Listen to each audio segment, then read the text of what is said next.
नमस्कार. विचार शृंखला प्रतीकपूजन भाग 1. आपली वैभवशाली भारतीय संस्कृती कोणत्याही काळात पुनर्जीवित होण्यासाठी आपल्या संस्कृतीतल्या महान विचारांचं रूपांतर प्रतीकांमध्ये झालं. या प्रतीकांमध्ये संस्कृतीचा व्यापक अर्थ साठलेला असतो. प्रतीकं म्हणजे संस्कृतीची सूत्र आहेत. आपली प्रत्येक कृती मनाकडून मिळालेल्या संदेशातून घडते. आपल्या मनाला राग आला की हात सहजपणे उगारला जातो. आपल्या हृदयात गहिवर दाटून आला तर अर्थातच आपले डोळे भरून येतात, प्रसंगी डोळे गळतात. म्हणजे आपल्याला प्रत्यक्ष दिसते ती कृती, पण त्या प्रत्येक कृतीमागे मनात दाटून आलेल्या भावभावना असतात. मनाची संवेदनशीलता असते. त्याप्रमाणे आपल्या डोळ्यांना प्रत्यक्ष दिसणाऱ्या प्रत्येक प्रतीकांमध्ये संस्कृतीचं सूत्र असतं, संस्कृतीचा अर्थ दडलेला असतो. प्रतीकं म्हणजे आपल्या संस्कृतीचं विचार विज्ञान आहे. प्रतीकांमध्ये बुद्धीच्या विकसितपणाचं सुंदर दर्शन घडतं. भारतीय संस्कृतीत शेकडो प्रतीकं आहेत. या प्रतीकांचा अर्थ आपण समजून घ्यायला हवा. अर्थ न समजता प्रतीकांचं पूजन यांत्रिकपणे करण्यात काहीही अर्थ नाही. अर्थ समजला की ती प्रतीकं जिवंत होतात, त्यात सामर्थ्य येतं. बरेचदा तरुण पिढी आपल्याला प्रश्न विचारते, पण अज्ञानामुळे आपण त्यांना अभ्यासपूर्ण उत्तरं देऊ शकत नाही. अरे बाबा, मी म्हणते म्हणून कर ना, शंका कसली घेतोस, असं म्हणून त्यांच्या मनाचं समाधान कधीही होत नाही. उदाहरणार्थ, भारतीय संस्कृतीचं प्रधान प्रतीक आहे कमळ. प्रतीकांचा राजा असलेल्या कमळाचा अर्थ आपण जाणून घ्यायला हवा. आंधळेपणाने कुठलीही कृती कधीही करू नये.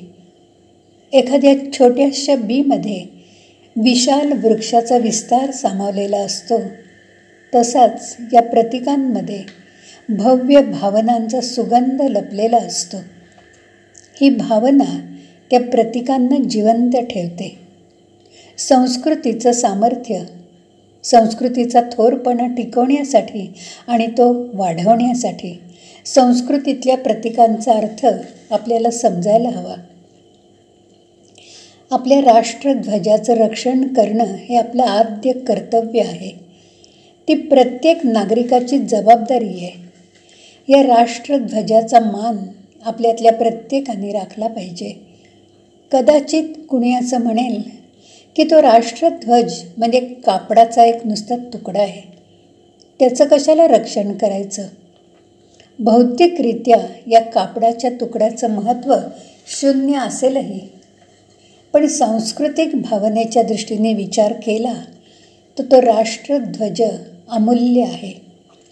राष्ट्रध्वजात ज्यांची भावनिक गुंतवणूक आहे त्यांना 15 ऑगस्ट, 26 जानेवारी या दिवशी मैदानावर, रस्त्यावर पायदळी तुडवले जाणारे झेंडे बघितले की त्यांच्या मनाला विषण्णता येते. राष्ट्रध्वज हे कशाचं प्रतीक आहे? त्याचं महत्त्व काय? तो प्राणपणाने का जपायला पाहिजे? ही गोष्ट मोठ्यांनी पुढच्या पिढीला सांगायला हवी. लहानपणीच त्यांच्या मनावर राष्ट्रध्वजाचा मान राखण्याचा संस्कार व्हायला हवा. अशा असंख्य संस्कारांतून, प्रतीकातून आपल्या संस्कृतीची जोपासना व्हायला पाहिजे. श्रद्धेय पांडुरंग शास्त्री आठवले प्रतीकांचं महत्त्व सांगताना असं म्हणतात की प्रतीकं ही मौनाची भाषा आहे, शांतीचं संगीत आहे, संस्कृतीच्या महिम्याचं मूक गीत आहे. प्रतीकोपासना म्हणजे बिंदूमध्ये सिंधू पाण्याची शक्ती. प्रतीक म्हणजे भाषेविना भाव व्यक्त करण्याची कला.